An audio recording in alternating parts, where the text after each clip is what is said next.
পিলারের পিছনে যা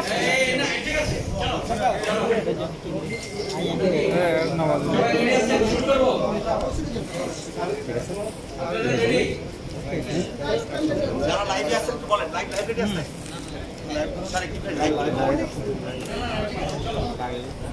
রেডি সবাই? হ্যাঁ, শুরু করবেন। ওকে, শুরু হয়ে যাচ্ছে। হ্যাঁ, শুরু করেন।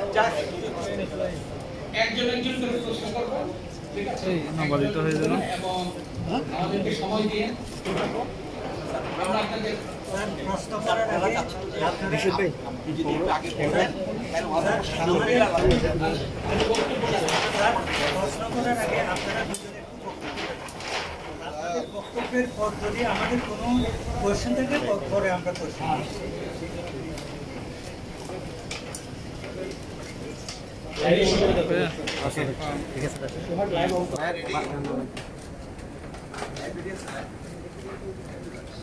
বিসমিল্লাহির রহমানির রহিম। উপস্থিত সাংবাদিক বন্ধুরা, আসসালামু আলাইকুম। আমি আমার এই আপনাদের সামনে সংক্ষিপ্ত বক্তব্য দেওয়ার পূর্বে আগস্ট মাস, শোকের মাস, এই শ্রদ্ধাভরে স্মরণ করছি আমাদের জাতির পিতা আজকে আমি এবং আমার সাথে ইন্সপেক্টর জেনারেল অফ পুলিশ এসেছেন ওনার সিনিয়র কলিগদেরকে নিয়ে, এবং আমিও এসেছি আমার আর্মি হেডকোয়ার্টারের সিনিয়র কলিগদেরকে নিয়ে কক্সবাজারে। আসার উদ্দেশ্য একটি, সেটা হলো গত 31শে জুলাই রাতে কক্সবাজারে যে একটি ঘটনা ঘটেছে, সেখানে একজন অবসরপ্রাপ্ত মেজর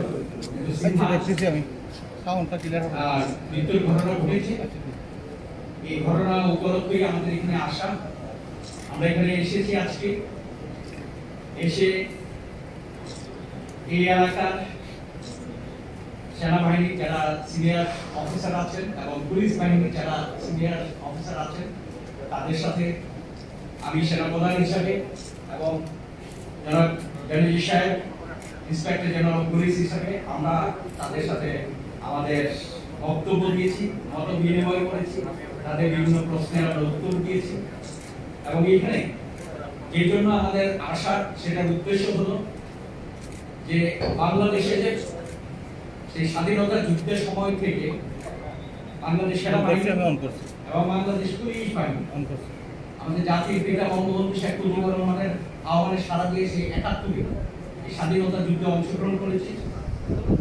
এবং আজকে যে আমরা একটা স্বাধীন সার্বভৌম নাগরিক, সেটা অর্জনে এই দুই সংস্থা বাংলাদেশ সেনাবাহিনী এবং বাংলাদেশ পুলিশ আমরা তাদের কাঁধ মিলিয়ে যুদ্ধ করে স্বাধীনতা অর্জন করে এনেছি।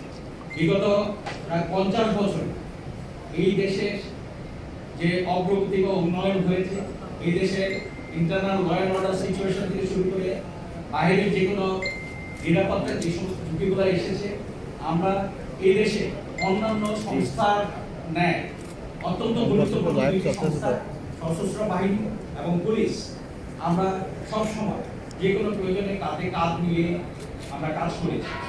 সাম্প্রতিককালে যে করোনা যুদ্ধ মাননীয় প্রধানমন্ত্রী ঘোষণা করেছে, এই করোনা যুদ্ধেও পুলিশের সাথে বাংলাদেশ সেনাবাহিনী কাঁধে কাঁধ মিলিয়ে দায়িত্ব পালন করে যাচ্ছে।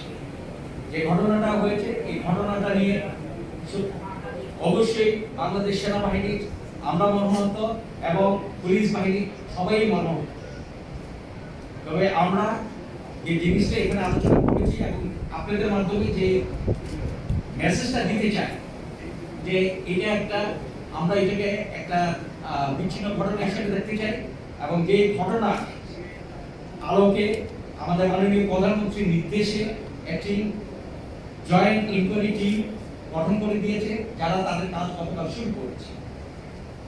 আমরা সেই টিমের প্রতি মাননীয় প্রধানমন্ত্রীর আশ্বাস এবং সেই টিমের প্রতি আমাদের সম্পূর্ণ আস্থা আছে।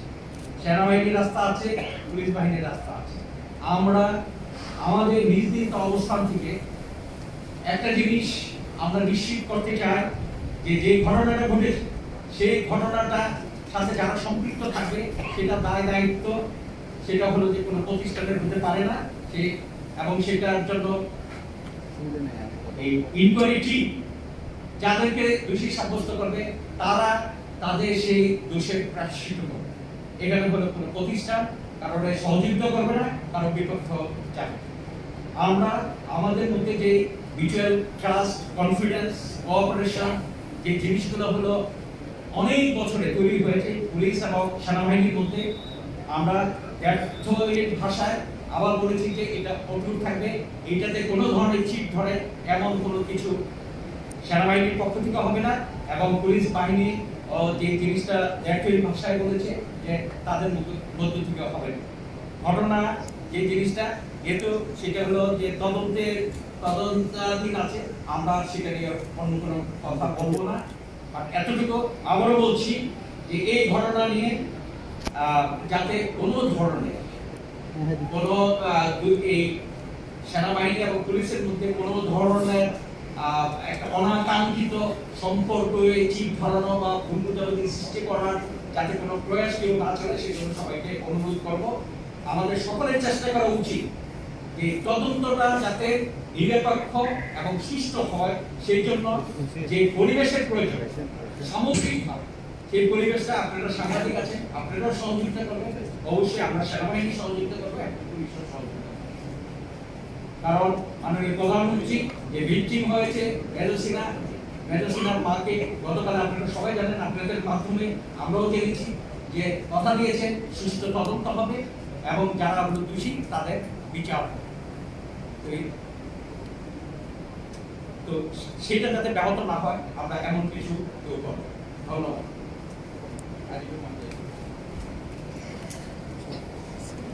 Thank you very much. আমাদেরও একই কথা, আমরা মূলত গত 50 বছর ধরে একসঙ্গে কাজ করার ইতিহাস রয়েছে বাংলাদেশ পুলিশ এবং বাংলাদেশ সেনাবাহিনী, এই দুটি ঐতিহ্যবাহী প্রতিষ্ঠানের। এই দুটি প্রতিষ্ঠানই অত্যন্ত গর্বের সঙ্গে সৃষ্টি হচ্ছে বঙ্গবন্ধুর আহ্বানে মহান মুক্তিযুদ্ধের মধ্যে অংশগ্রহণের মাধ্যমে। এবং গত 50 বছরে দেশের অনেক ক্রাইসিস মোমেন্টে এই দুটি বাহিনী কাঁধে কাঁধ মিলিয়ে দায়িত্ব পালন করেছে। গত 3 মাসের অধিক কাল ধরে আমরা যে অনগোয়িং করোনা যুদ্ধ যেতে রয়েছে, সেই করোনা যুদ্ধ কিন্তু সেনাবাহিনী এবং পুলিশ বাহিনী, প্রশাসন এরা মাঠ পর্যায়ে কাঁধে কাঁধ মিলিয়ে দায়িত্ব পালন করেছে। এবং আপনারা জানেন যে এই মুহূর্তে দেশে বন্যা পরিস্থিতি রয়েছে, দেশের মধ্যাঞ্চল এবং দক্ষিণাঞ্চলে মারাত্মক বন্যা পরিস্থিতি আছে। তার সঙ্গে আমাদের করোনা ক্রাইসিস এবং এই দুটি ক্রাইসিস কিন্তু আমরা সবাই মিলে মাঠ পর্যায়ে একত্রে মোকাবেলা করছি। আমাদের মধ্যে একটা পারস্পরিক শ্রদ্ধা, বিশ্বাস এবং আস্থার সম্পর্ক রয়েছে। যিনি সম্মানিত মাননীয় সভাপতি বললেন, যেটাকে আমরা আইসোলেটেড স্ট্রে ঘটনা হিসেবে দেখি, এবং অবশ্যই তার মানে এই নয় যে ডেফিনেটলি এটা যে ঘটনাটা ঘটেছে সেটাকে আমাদের পারস্পরিক সম্পর্কের ক্ষেত্রে কোনো ব্যত্যয় সৃষ্টি করবে বলে আমরা মনে করি না। বরঞ্চ আমাদের লক্ষ্য হবে যে এই একদিন, এবং মাননীয় সভাপতি বললেন যে মাননীয় প্রধানমন্ত্রীর নির্দেশে দ্রুত তদন্ত কমিটি গঠিত হয়েছে, তারা প্রভাবমুক্ত পরিবেশ তদন্ত করবেন এবং তারা যে সত্য অনুসন্ধান করে বের করবেন, তারা যে পরামর্শ দেবেন, রিকমেন্ডেশন দেবেন, সেই রিকমেন্ডেশন অনুযায়ী পরবর্তী কার্যক্রম আইনি প্রয়োজন হবে সেটা গ্রহণ করা হবে। আমার পাশাপাশি যেটা আমরা বলতে চাই যে এটাকে অনেকে আবার এই সুযোগে উস্কানিমূলক কথাবার্তা বলছেন, তো এবং দুই বাহিনীর মধ্যে কোনো বিষয়গুলো উপস্থাপন করার চেষ্টা করছেন। তো আমি দৃঢ়ভাবে বিশ্বাস করি যে বাংলাদেশ পুলিশ বাহিনী এবং বাংলাদেশ সেনাবাহিনী অত্যন্ত দক্ষ, চৌকস এবং পেশাদার ফোর্স। এই সমস্ত উস্কানি দিয়ে তারা কখনোই সফল হতে পারবেন না। আমরা সবাই দেশের জন্য কাজ করি। মাননীয় প্রধানমন্ত্রীর নেতৃত্বে আমাদের লক্ষ্য হচ্ছে 18 কোটি মানুষের কল্যাণ, অর্থনৈতিক সমৃদ্ধি এবং সামাজিক উন্নয়ন। সে লক্ষ্যে আমরা সবাই যৌথভাবে বাংলাদেশ আর্মি, বাংলাদেশ পুলিশ কাজ করে যাবে, এবং আমরা দৃঢ়ভাবে বিশ্বাস করি যে আগামী দিনগুলোতে এই সম্পর্ক আলোচনা করতে হবে। এখানে যারা বিভিন্ন ধরনের উস্কানিমূলক কথাবার্তা বলে এখানে খোলা পানিতে মাছ ধরার চেষ্টা করছেন, তারা যেন সমর্থন হবেন না, সমর্থ হবেন না। পাশাপাশি আমরা বলতে চাই সেটা হচ্ছে যে দেশের কল্যাণের জন্য, রাষ্ট্রের কল্যাণের জন্য, দেশের গণমানুষের অগ্রহায়ণের জন্য, অগ্রগতির জন্য দয়া করে যারা দেশপ্রেমিক, যারা দেশকে ভালোবাসেন, এই ধরনের উস্কানিমূলক কর্মকাণ্ডে লিপ্ত হবেন। বাংলাদেশ একটি আধুনিক গণতান্ত্রিক দেশ, এখানে গণতন্ত্রের মধ্যে বসবাস করি আমরা। আমাদের দেশে রুল অফ ল রয়েছে, আমাদের এখানে সবকিছু, আমাদের এখানে মিডিয়া সর্বোচ্চ স্বাধীনতা ভোগ করে, জুডিশিয়ারি এক্সট্রিম লিবার্টি ফ্রিডম ভোগ করে। আমরা বলবো যে একটা ইয়াং নেশন হিসেবে আমাদের অনেক অনেক আধুনিক রাষ্ট্রের গুণাবলী আমরা অর্থা করে থাকি অহংকারের সঙ্গে রয়েছে। তো এখানে যদি কেউ কোনো অপকর্ম বেআইনি কাজে লিপ্ত হয় তার যে প্রাপ্য সেটা অবশ্যই আইন দ্বারা নির্ধারিত এবং সেখানে কোনো ব্যত্যয় ঘটবে না। এবং এই বিষয়ে যারা দায়িত্বপ্রাপ্ত রয়েছেন তারা সম্পূর্ণভাবে প্রভাব মুক্ত পরিবেশে দায়িত্ব পালন। আমরা অনুরোধ করব দয়া করে আমাদের এই বাহিনী বিরোধী, দেশের স্বার্থ বিরোধী অনানুষ্ঠানিক আচরণ করবেন না এবং যাতে করে এই দুর্যোগময় মুহূর্তে, এই সংকটকালীন সময় রাদার আমরা দ্রুত এই সংকট কাটিয়ে উঠতে পারি, সেই জন্য সবাই আমাদেরকে সমর্থন করবেন, সবাই আমাদেরকে সাহায্য করবেন। দেশবাসীর কাছে এটাই আমাদের আবেদন। আরেকটা বিষয়ে জাস্ট বলতে চাই যে এখানে একটু আলোচনা হয়েছে যে এই ধরনের ঘটনা যাতে ভবিষ্যতে আর না ঘটে, সেই জন্য আমরা সকলে সতর্ক থাকবো এবং এই ধরনের যে জিনিসটা হলো যে যাতে না ঘটে তার জন্য যা কিছু করণীয় আমাদের উভয় বাহিনীর পক্ষ থেকে আমরা সেই ধরনের ক্যামেরা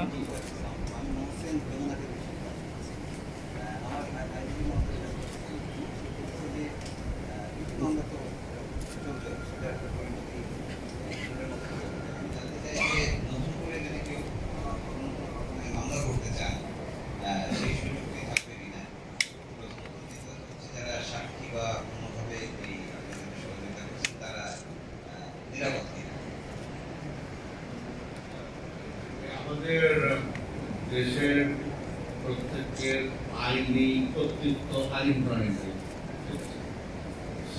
আমাদের দেশে এবং এগেইন আমাদের দেশের প্রতিটি মানুষ আইনের তার যে লিগাল রাইট আছে সেটি তার সমস্ত লিগাল রাইট সে ভোগ করার জন্য যে কোনো সময় আমাদের দেশে আইনসম্মত যে সকল লিগাল রাইট তার রয়েছে সেগুলো তো any time he or she can enjoy. আর যদি কোনো সাক্ষীর নিরাপত্তার বিষয় আছে সেগুলি তারপরে জানেন খুব ভালো হচ্ছে রান্না আমাদের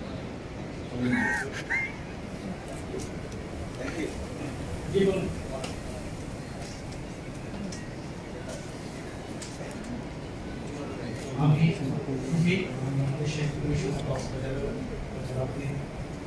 আমার তো প্রশ্ন হচ্ছে যে স্যার কিন্তু যে মাদকের যে একটা অভিযান চালানো হয়েছে এবং এই একটা অনাকাঙ্ক্ষিত ঘটনার কারণে আপনি কথাটা একটু কাছে নিয়ে বলেন, জোরে বলেন। এই অনাকাঙ্ক্ষিত একটা ঘটনার কারণে মাদক কারবারিদের যে অভিযান চালানো হয়েছে এটাতে কোনো স্যার প্রভাব পড়বে কি? এটা তো অবশ্য আগে উত্তর দিতে পারে, স্যার কি বলছেন? আমার মনে হয় না যে এখানে পুলিশ কাজ করে, র্যাব কাজ করে, ইভেন এই মুহূর্তে অনেক জায়গাতে সেনাবাহিনী সম্পৃক্ত আছে, বিশেষ করে এফএমএ ওই সমস্ত এলাকাতে। তো সেখানে এই ধরনের ঘটনায় যে মাদক বিরোধী কোনো কর্মকাণ্ড এটাকে এফেক্ট করবে বলে আমি মনে করি এবং হওয়া উচিত না, হবে অনেক। এর সঙ্গে আসলে মাদক বিরোধী অভিযানের কোনো সম্পর্ক নেই, তবে এই উদ্ভূত পরিস্থিতিতে কোনো মাদক ব্যবসায় যোগদান দিতে পারে সেটা মিডিয়া সবাই মিলে আমাদের এটা হলো একটা আবেদন হচ্ছে যে আমরা চাই না যে এই কক্সবাজারের স্মল এই ন্যারো বিন্দুটা এই মাদকের জন্য ব্যবহৃত হয়।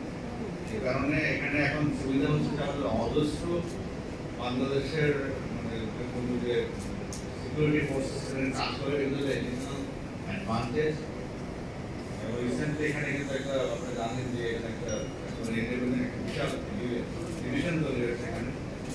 তো আমাদের এখানে নেভি কাজ করে, সমুদ্রে কোস্টগার্ড কাজ করে, নাগপুরিতে বর্ডারে বিজিবি আছে, এখানে আমাদের পুলিশ রয়েছে। তো আমরা সবাই মিলে দায়িত্ব পালন করবো মাদকের বিরুদ্ধে। কারণ এই যে 2041 সালে মাননীয় বলছেন যে বাংলাদেশ হবে আধুনিক এবং ধনী রাষ্ট্র।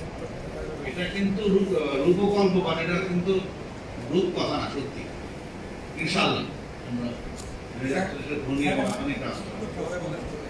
পরে প্রস্তুত দেন প্রশ্ন পান কথা বলছি শেষ করতে দেন। তো এই যে এই ধনী এবং আধুনিক রাষ্ট্র যে আমরা হব, সেই রাষ্ট্রের নেতৃত্ব দেবে কারা যদি আমার যুব সমাজ ধ্বংস হয়ে যায়। সেজন্য আমাদের যারা এই প্রজন্মে যারা আমরা আছি এখানে, তোমার প্রত্যেকের একটা নৈতিক দায়িত্ব আমার নেক্সট জেনারেশনকে রক্ষা দেওয়া। মাদক আমার নেক্সট জেনারেশনের জন্য বিশাল ভয়াবহ। সো আমরা এই প্রজন্ম যে এত শ্রম দিয়ে, ঘাম দিয়ে মাননীয় প্রধানমন্ত্রীর নেতৃত্বে 2041 সালে আমরা ধনী এবং আধুনিক রাষ্ট্র বানানোর চেষ্টা করছি। ইনশাআল্লাহ হবে, সেই রাষ্ট্রের নাগরিককে হবে, নেতৃত্বকে দেবে। আমাদের ঐতিহাসিক কর্তব্য হচ্ছে আমরা সবাই মিলে এটার বিরুদ্ধে আমি ইনশাআল্লাহ পার্টি পাবো। কোনো কোনো কারণ নেই এই মাদকের যে অপারেশন স্থগিত হয়ে যাবে। তারপর আমরা সবাই এর বিরুদ্ধে যুদ্ধে লিপ্ত আছি, মাদকের বিরুদ্ধে সবার সহমত থাকবো, যাতে করে এই ঘটনার কোনো অনাকাঙ্ক্ষিত সুযোগ মাদক কার্যক্রম নিতে পারে। আমরাও থাকবো, আপনারা থাকবো। Thank you. এবার আপনি আমাকে প্রশ্ন করবেন? হ্যাঁ, আমি মাহমুদ আলী দিনার, আমি ডেইলি স্টারে কাজ করি। আপনি বলেছেন এই ঘটনার সাথে মানব বিরোধী অভিযান অথবা মাদক উত্থানের যে সংগ্রাম আপনারা শুরু করেছেন সেটার সাথে কোনো সম্পৃক্ততা নেই। কিন্তু এই ঘটনায় যে মেজর সিনহা এবং তার সঙ্গীর বিরুদ্ধে মাদক বিরোধী মামলাও হয়েছে, এই বিষয়ে আপনার বক্তব্য? যেগুলো মামলা হয় তদন্তের বিষয়, তদন্ত করে দেখা হবে আসলে। আর আপনি কথাটা কিন্তু বললেন ডিফারেন্ট পরিপ্রেক্ষিতে, যে মাদকের সঙ্গে আমরা তো এই নিয়ে কথাই বলি না। আপনার যে অনাকাঙ্ক্ষিত ঘটনা ঘটেছে সেখানে কোনো মাদক সম্পৃক্ততা আছে, এই ধরনের কথা তো আপনারা আলোচনাই করেন। আপনি প্রত্যেকে এই প্রেক্ষাপট তৈরি করবেন জানি। এনিওয়ে, তো যেগুলো মামলা হয়েছে সেটা তদন্তের বিষয়, তদন্ত করে দেখা হবে এবং তদন্তের বিষয় মামলার বিষয় আসলে আলোচনা করার কোনো আপত্তি বোধ আছে। আর কার কোনো প্রশ্ন? আমার একটু প্রশ্ন স্যার। জি। মেরি